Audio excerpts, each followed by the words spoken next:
16, including parents of Ramisa, present deposition in rape and murder case. Government assists in completing trial within short time. Family card getting importance in budget for lower income people, says Finance Minister. Increasing fuel price like operation, comments opposition leader.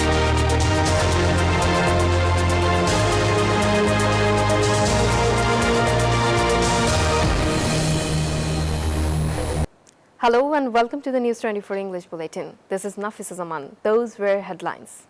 Now the details. A total of 16 people, including the father, mother and sister, testified in court on the first day of the case filed in the rape and murder of 8-year-old Ramisa Akhtar in Pallavi, Dhaka. The testimony was taken at the Child Violence Prevention Tribunal of the Dhaka Metropolitan Sessions Judges Court in the morning. According to the law, there is an obligation to settle this case within the next 29 working days.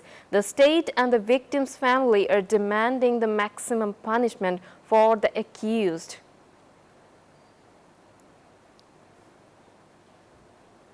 Home Minister Salahuddin Ahmad said that the trial of Ramisa's rape and murder will be completed within a short period of time, as expected by everyone. He told this to reporters at the Secretariat this afternoon.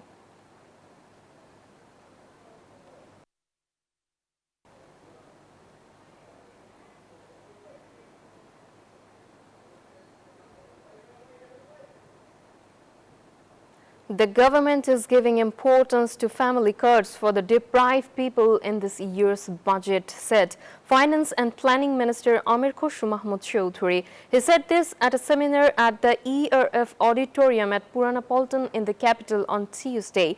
He said that the country's economy must be freed from control. The Finance Minister also said that the Securities and Exchange Commission will be reorganized within the next 2 weeks. Jamaat Amir Dr. Shafiqur Rahman has commented that the country is not as good as people expect. He said this to reporters after meeting the family members of Fahima, a child who was tortured to death in the Bada Ghat area of Sylhet on Tuesday afternoon. The opposition leader said that the increase in fuel prices in a month is a betrayal of the people. Like Ramisa, the Jamaat Amir demanded that Fahima's murder be tried quickly. From now on, the government will bear 80% of the cost of dengue test, said Health Minister Sardar Mohammad Sheikhat Hossain. The minister also ordered not to charge doctors' fees. He said this at a press conference at the Secretariat. The Health Minister said that the City Corporation will conduct a cleanliness drive through mobile courts in every house to prevent dengue. The Health Minister ordered hospitals to make all preparations for treatment, including fluids to prevent dengue. In addition, the State Health Minister said that a dengue awareness program will continue for the next 3 months. The investigation report on the death of 6 newborns at the capital's Ad-Din Medical College Hospital will be submitted tomorrow. In the meantime, the 3-member investigation committee has completed the collection of important information and evidence for the investigation. The Additional Director General of the department told News24 that the investigation committee is working completely independently. However, experts demand that this incident be stopped by conducting multiple investigations rather than relying on just one investigation. Defaulted loans have increased again in the country's banking sector. They increased by 31,448 crore taka in 3 months. According to the central bank, defaulted loans in the country's banking sectors stood at 5,88,704 crore taka at the end of March. This is about 32.26% of the loans distributed in the banking sector. That is, almost 1/3 of the loans distributed have become defaulted. Among the defaulted loans, the amount of defaulted loans of government-owned bank is about 1.5 lakh crore taka. This defaulted loan of private commercial banks is 4,16,881 crore taka. The Consumer Forum is protesting in front of the head office of Islami Bank for the second day. Meanwhile, MD Mohammed Omar Farooq resigned in a virtual board meeting last night over the joining of new chairman Khurshid Alam at Islami Bank. The protesters allege that Khurshid Alam is a close associate of the controversial Asalam group. At a press conference on Tuesday, the Consumer Forum reiterated its demands for the removal of the new chairman, his resignation, the reinstatement of the MD, the resignation of the governor of Bangladesh Bank, and debt restructuring by selling Asalam's assets and shares.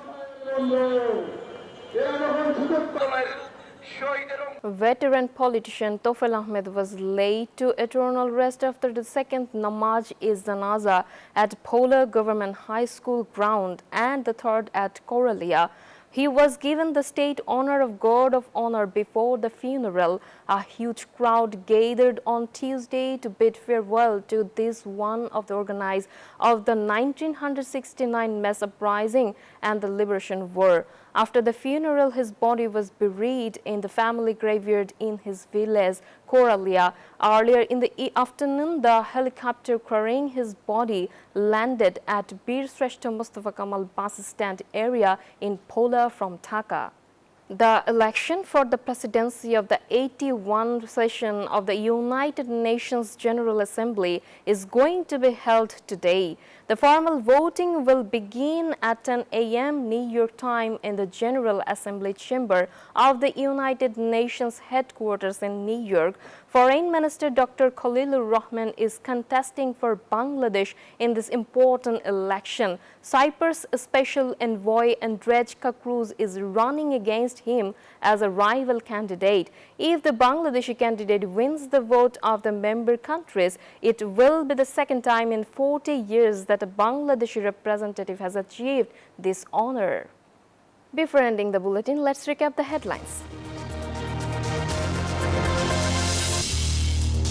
16, including parents of Ramisa, present deposition in rape and murder case. Government to assist in completing trial within short time. Family court getting importance in budget for lower income people, says Finance Minister. Increasing fuel price like oppression, comments opposition leader. That's all from the newsroom today. Thank you.